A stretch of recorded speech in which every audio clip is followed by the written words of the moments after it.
निर्णय घेणारा माणूस बोलवा की हा माणूस निर्णय घेऊ शकतो या विषयात. कुऱ्हाडेंना बोलवा. पेमेंटच्या बाबतीत हा साहेब निर्णय. तू चाल जा तू पहिला. कुऱ्हाडेला बोलवा. कुराटिंग झालं ना, काय केलं तुम्ही? त्यांचं पेमेंट निघणार. इकडे बाजीचं काय करणार? इकडे ये ना बाबा पुढे काय बोलत आहेत गॅरंटी घेऊ त्याला. या आजीचं काय करणार? या आईचं काय करणार? 1 वर्ष झाला रोज येत आहेत, रोज पैसे मागतायत, त्यांचं काय करणार?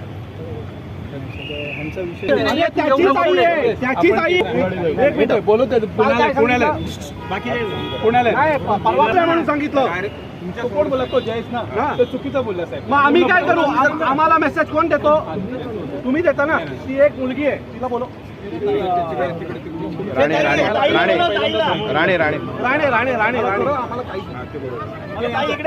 यांचं पण एक मिनिट. किती पैसे दिले होते? किती पैसे आले तुला? 5 लाख रुपये कट करतात सरळ त्या पोरीचे. चूक आहे ना. असे किती? आता एक पुस्तक दाखवू त्या पोलीसचं. तिला 60 लाख रुपये दंड मारलाय तुम्ही. 60 लाख रुपये पेनल्टी आहे. 1 लाख तुम्ही आला स्वतः त्याची